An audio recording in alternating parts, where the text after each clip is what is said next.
Hello and welcome back to episode 7 of Coaster Bay, our tropical park building series. I can't believe it's already episode 7, it feels like we only started it yesterday, but today we will be getting a whole new area of the park started. We're starting off by building an RMC Hybrid Coaster. RMC are at the absolute top of the coaster market at the moment. They're incredibly popular and their layouts are just incredible, so definitely makes it quite hard to replicate one. My focus when building this was very much looking at sort of the layout of Iron Rattler, which is one of the very first RMC hybrids to be built. And by the way, if you don't know, these are basically coasters which have wooden supports, like the classic wooden coasters, but instead their track is made of steel and metal, which is really unique. Obviously, they look really cool, and it allows you to add a bit more colour and variation into the design of one of these coasters, but most importantly add inversions and more like complex layouts to wooden coasters, which were usually and previously very limiting on what you were able to do with them. But yeah, Iron Rattler, it was one of the earlier models, so I'm presuming that this coaster would have been built around that time in this park, like 2010, like early 2010s, and the thing that I was really looking at was the twisted drop, because a lot of people say it's surprisingly forceful and one of the best moments on the ride. So I included a twisted drop in this coaster, which hasn't got a name by the end of this episode, so be sure to comment down below any ideas that you might have, but just have a look at the theming that we get done, because I don't know, it's slightly different to the rest of the park. This area on the right and nearer to the front of the park is going to be more like a Caribbean modern village. So we're looking more at the 21st century and the sort of Mediterranean Caribbean structural architecture and buildings and stuff that you see around that area now, as opposed to the piratey stuff that we have on the other side of the park. So this includes obviously a lot more modern architecture, buildings, which is a lot easier for me because I can duplicate buildings without it looking weird, because we're building sort of a village, so it makes sense that they would be sort of the same design over and over, because obviously when you're building a village, you don't build separate buildings for every single person, so I can duplicate buildings without it looking odd. But yeah, it includes a lot more sort of sandstone walls, but also brick and concrete and stuff like that, and yeah, hopefully we can go for a very modern sort of architectural style in this area. You can see here I'm just extending out the terrain. We finished the coaster, well, for the moment. The terrain that creates the sort of waterfall structure that we have as the sort of the weenie at the entrance of the park. Weenies, if I think I said it in the first episode I was going to explain what a weenie is, and I still haven't, which is a bit of a mistake on my part. So I'll quickly explain those now. A weenie was a term which was sort of coined by the Imagineers, who are the people who design the Disney parks around the world, and it was a word Walt Disney himself came up with, which is it's like the Disney castle is obviously a really good example. It's basically a really large structure at the center of your park, or near the center, as like a landmark. So how you might have the Empire State Building in New York, or the Big Ben or the London Eye in London, or something like that for a theme park, and it allows your guests to sort of have an idea of where they are and get around without having to pick up a map and sort of look and try and find where in the park they are. But yeah, I mean, obviously people laugh when you say weenie because it sounds a little bit rude, but yeah, it's just a really smart feature, and so if you can see the top of the waterfall or the mountain from anywhere in the park, you know how far away you are and how high or low you are compared to the entrance. So yeah, we're just making a few changes to the coaster because I thought it wasn't that realistic, and then I started to do some more work on the area. Yeah, I lost a lot of footage. You'll see, continuing from now, me adding sort of the details to a building, which yeah, I mean, I lost footage a few times actually whilst building this park. How it looks at the moment is a bit weird, but I'll fix that up as I'm already doing at the moment. And yeah, so I'm going for sort of, like I said, a Mediterranean Caribbean style building with the sandstone walls and the sun-touched tiles for a roof, and I think it looks really nice. However, I'm still overusing the Bavarian pillars because I absolutely love them. Not sure what it is about them, I just think they're great. And yeah, I'm quite happy with how it turned out, and hopefully you will be too. Yeah, I've lost a decent amount of footage for this video. There'll be another moment later on you'll see where I don't have the video for it. I don't know what it is. I guess a few of the files got corrupted or something, but it's okay because you'll still be able to see the end result, and that's really what it's all about. So you can see now I'm just adding some doors and windows and extra decorations onto the building, you know, just to make it seem like a real home, like someone could live there. I considered making, because I'm going to duplicate this house and build sort of like a street down here, almost like a main street for this area, and I was considering making them hotels, or like, so you would have a lobby, but then you could have like, you could go to your house and you could stay there for the night.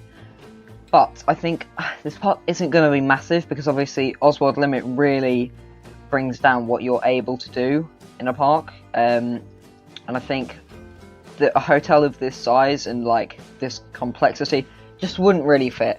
So I decided to just have the buildings as scenery, just to have them there to look nice. But I still think, yeah, it's nice to have stuff that just looks nice, and it really adds to the feel and the, you know, the whole area of the park. Added some nature around the area, and then also these hedges, which are quite nice as sort of like a pathway into the to the front door of the house. So I want to talk a bit about a new sort of schedule that me and Theo have come up with, and we're going to try and stick to it as best we can. Obviously, it's occasionally there'll be times where we just can't quite get a video out at the right time, so it might be a couple of hours late, or it might have to be the next day, but we'll try our best to stick to it. And it'll get you 3 videos from our channel to you a week. So every Saturday, every Sunday, there will be a video which is from a Let's Play series that we've got going on the channel.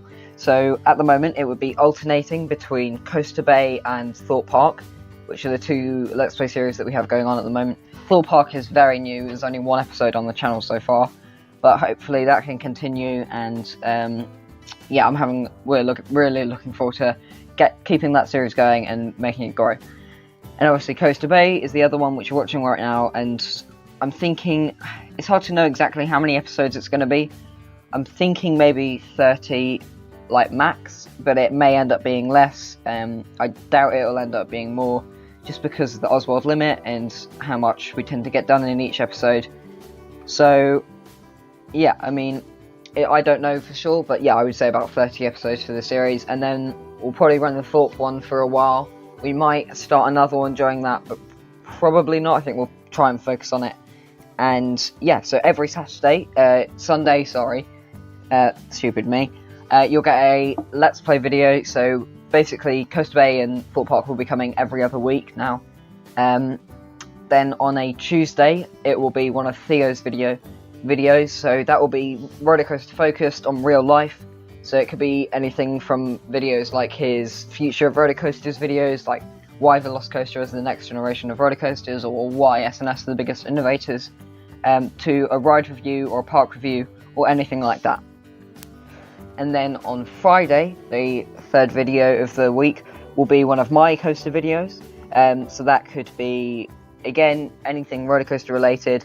I have lots of videos in mind which are like coaster questions about roller coasters that a lot of people don't know the answers to, like how dangerous are roller coasters, or can roller coasters make you throw up, or how much do roller coasters cost, all interesting things like that, which I'll try to explain and answer during the videos, as well as other ones that I've got in my head, ones like how to build the world's best theme park, which isn't Planet Coaster related, although it might sound like it, or something like what will roller coasters be like in 2050.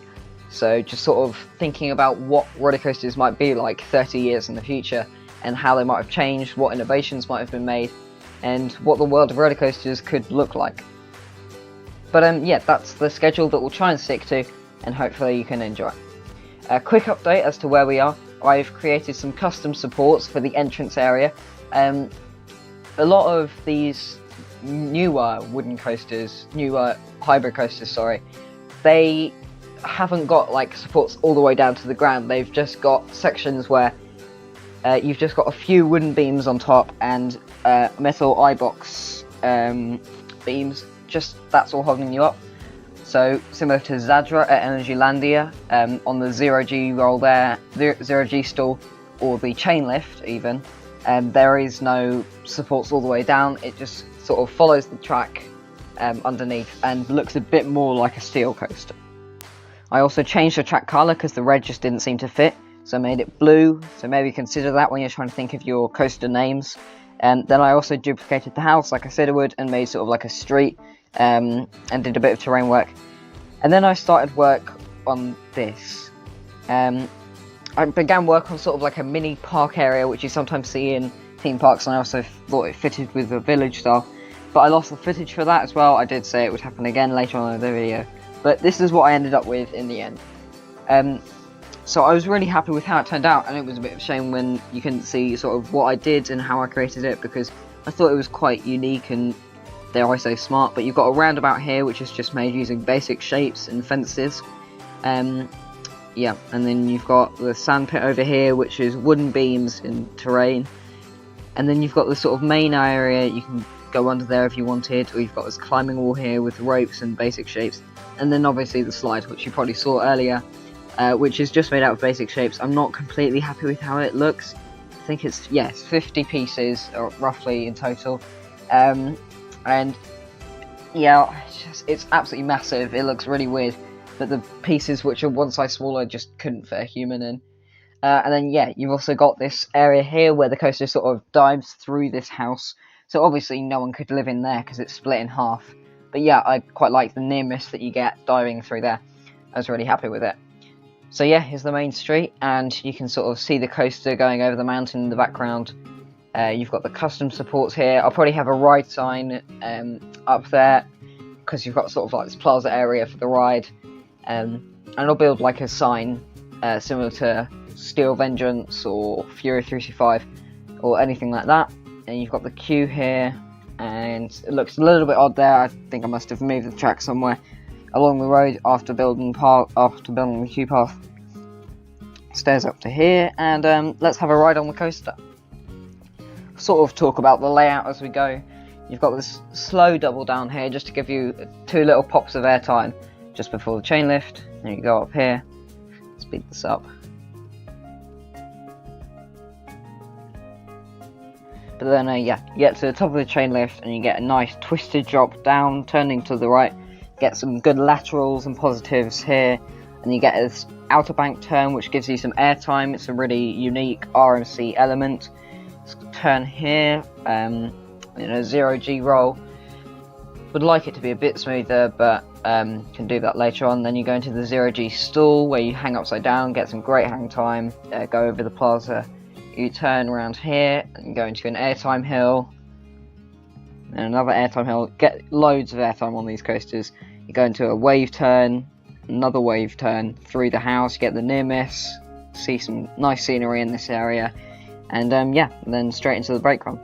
It's a fairly short layout. RMCs are occasionally a bit longer than this, especially the high budget ones like Zadra and Steel Vengeance. But yeah, I was really happy with it. It's a slightly lower budget RMC, definitely a conversion of a wooden coaster that used to exist. But yeah, I'm really happy with it, and I hope you like it too. Obviously, let me know your names and ideas down in the comments below for what you'd like to see it called and themed to. But otherwise, I hope that you've enjoyed, and I'll see you all next time.